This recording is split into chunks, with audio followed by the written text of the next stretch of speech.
Très bien. Donc, le transport. Le transport. Donc, il y a des formes libres et des formes liées aux protéines. Et la liaison, il y a l'albumine. Donc, mais l'albumine, elle présente une faible affinité, mais de grande capacité.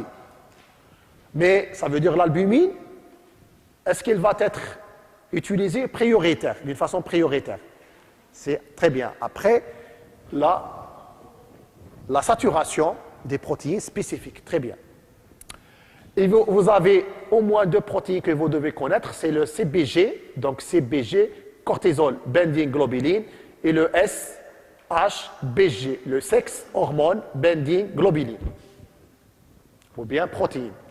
C'est la même chose, globulin ou protéines. Donc, la même chose ici, CBG ou CBP, en fait on dit CBG, mais protéines ou globulines, c'est la même chose. Parce que c'est une protéine globulaire. C'est une protéine globulaire, donc on dit c'est une protéine. Sa forme, elle est globulaire, donc on peut l'appeler globuline. Mais c'est une protéine, donc on peut l'appeler bien sûr protéine. Donc la CBG, cortisol binding, c'est une protéine à faible capacité, mais de très forte affinité. Vous voyez?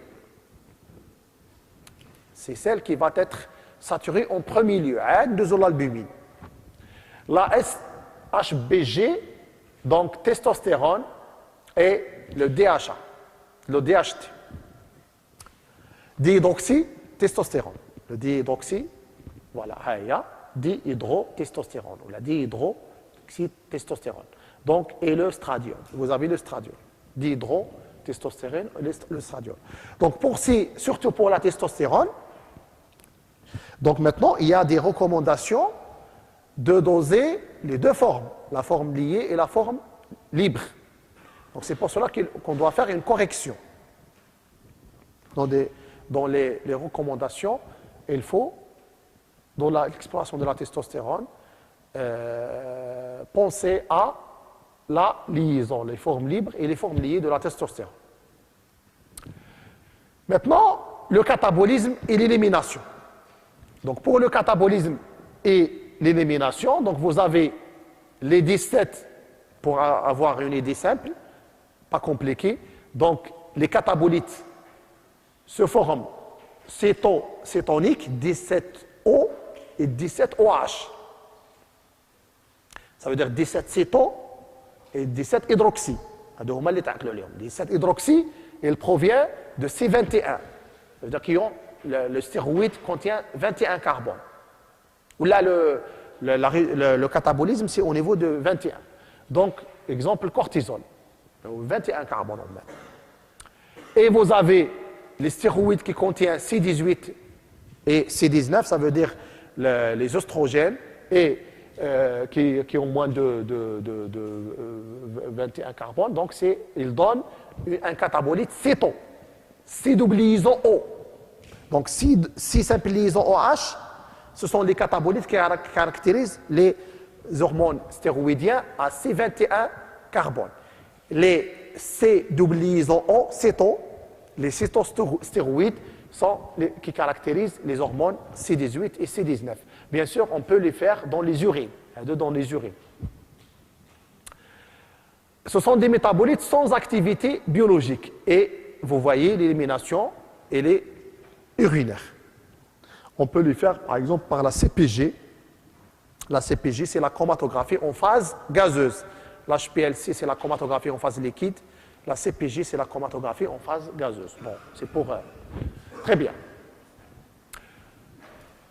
Maintenant, l'exploration des cortico-surrénales. On commence par les cortico-surrénales. Donc, le chef de file, c'est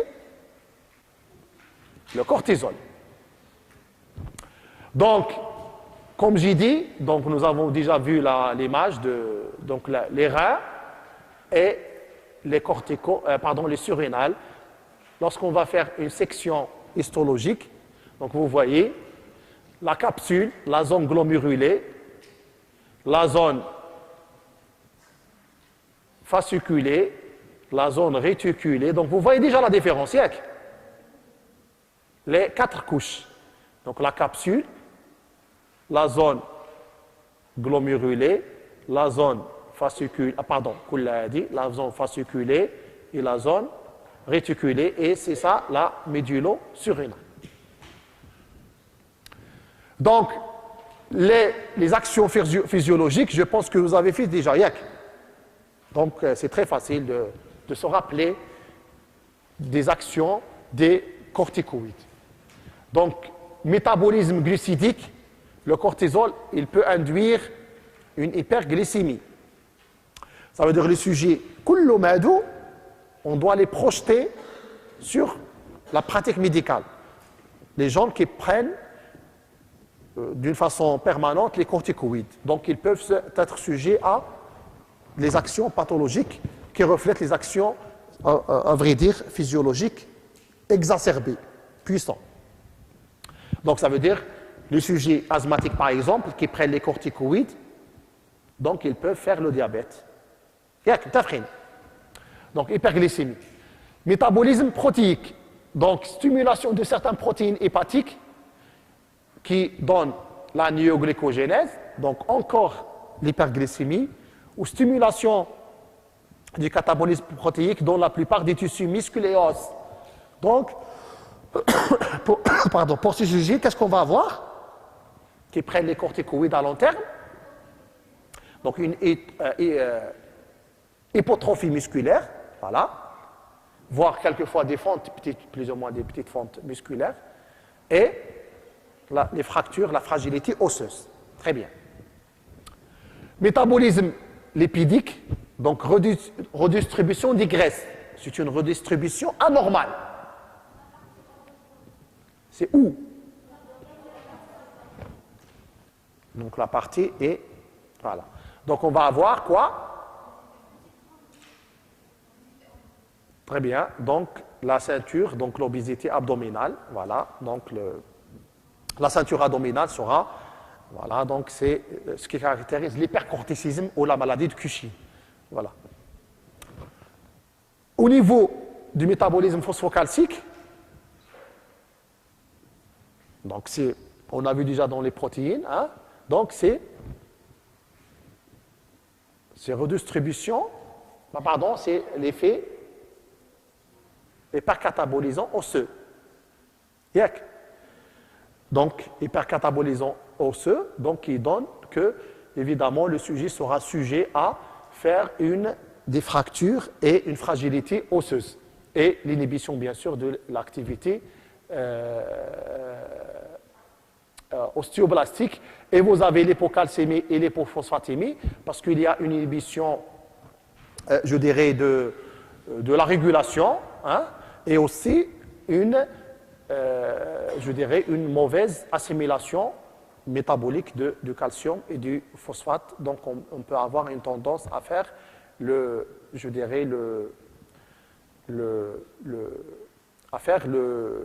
l'équilibre phosphocalcique. Donc, l'équilibre phosphocalcique, mais surtout une inhibition à l'activité ostéoblastique qui donne qu'il y a une fragilité osseuse. Donc, autre stimulation des sécrétions gastriques. Stimulation des sécrétions gastriques.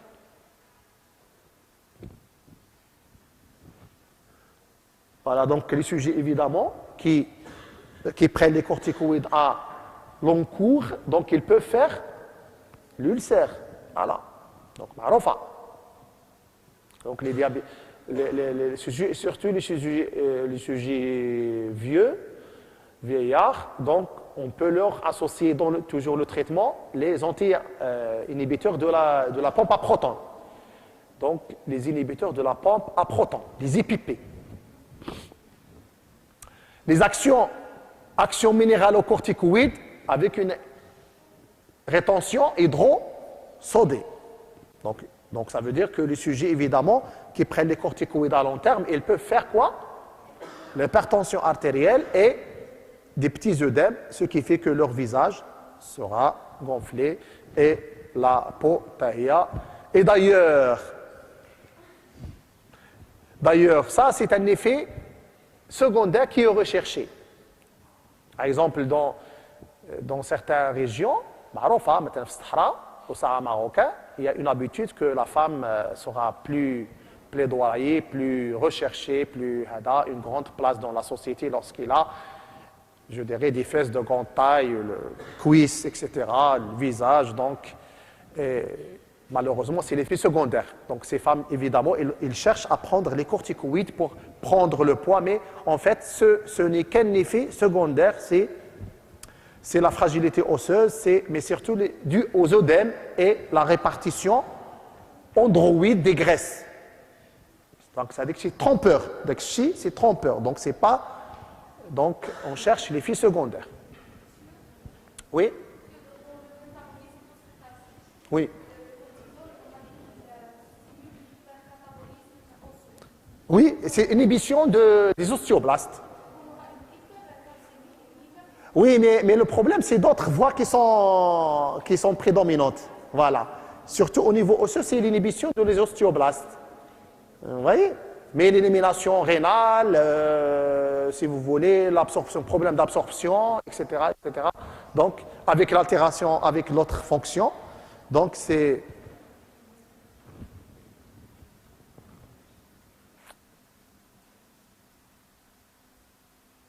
Donc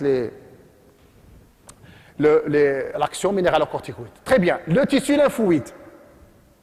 Le tissu lymphoïde, donc c'est une inhibition, c'est une interférence avec le fonctionnement des lymphocytes, stimulation lymphocytaire, et donc le sujet sera sujet à des infections, sera et d'ailleurs, d'ici on peut comprendre l'effet immunosuppresseur des corticoïdes. D'ailleurs, les corticoïdes à forte dose, à très forte dose, ils sont donnés comme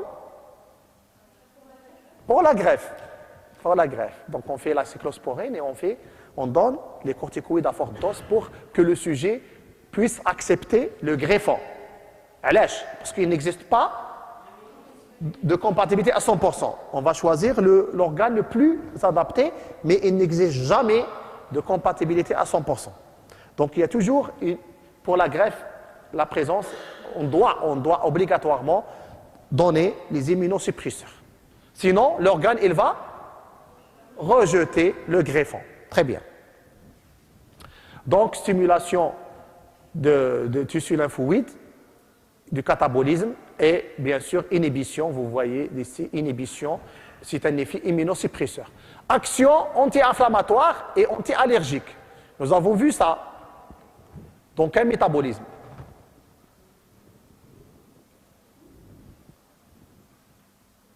L'année dernière, c'est le métabolisme de l'acide. D'où vient je dirais, où ils vont intervenir. C'est le métabolisme de l'acide arachidonique. Le métabolisme de l'acide arachidonique qui provient de... D'où vient l'acide arachidonique? Des phospholipides membranaires. Donc l'acide arachidonique, qu'est-ce qu'il... Il est impliqué dans la synthèse des prostaglandines, dans la synthèse des leucotriènes, dans la synthèse des icosanoïdes, Donc, par exemple, les prostaglandines, ce sont des molécules qui inhibent la sécrétion gastrique. Donc, si on va inhiber la synthèse des prostaglandines, donc on va stimuler la sécrétion gastrique. Par exemple, vous avez les leucotriènes, donc ils sont impliqués dans l'inflammation. Très bien, donc les inhibitions, c'est anti-inflammatoire, les icosanoïdes, etc. Donc il y a les effets allergiques. Donc lorsqu'on va les inhiber, donc il y a effet anti-allergique. Donc on a vu les anti-inflammatoires stéroïdiens et non stéroïdiens. Et les non-stéroïdiens, ce sont des inhibiteurs de COX-1 et COX-2. On a dit la cyclooxygénase 1 et la cyclooxygénase 2. D'ailleurs, pour cela que les ANS, lorsqu'ils vont inhiber les COX-1 et COX-2, donc ce sont des inhibiteurs des prostaglandines. Donc ils vont...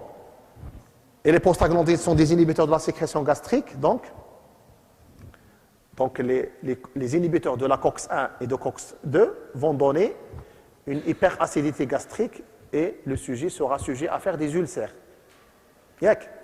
Et les prostaglandines, qu'est-ce qu'ils font au niveau des muscles du myomètre? Hein? Allah, relâchement, c'est le contraire, la contraction.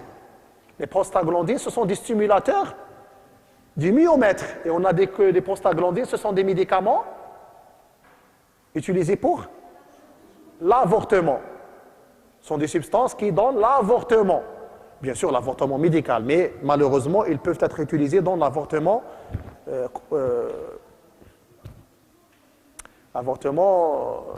du milieu contre le milieu. Hein? Oui? L'interruption, voilà, c'est IVG. C'est l'interruption, l'IVG. Voilà, l'interrupteur volontaire de la grossesse. Voilà, c'est l'interrupteur. Voilà, chez la femme, les femmes célibataires, les femmes qui fuient le. Voilà. Donc, oui. L'avortement? Allah, ce que tu dis. L'avortement, c'est le relâchement? C'est la contraction. L'accouchement, c'est quoi l'accouchement? La femme enceinte, qu'est-ce qu'il fait? Donc, des contractions musculaires du myomètre, 2 jours, 3 jours de succession pour préparer l'utérus à expulser le fœtus. Très bien. Donc, le système nerveux central, donc c'est une action excitatrice. Et d'ailleurs, on comprend que les asthmatiques, déjà مخنوقين بهذا وكياخذوا les corticoïdes, ils sont toujours agités. Voilà, on peut comprendre facilement pourquoi les asthmatiques qui prennent déjà psychologiquement et le manque d'oxygène et ajouter à cela la prise des corticoïdes à long terme, donc ils vont évidemment, ils sont tout le temps excités.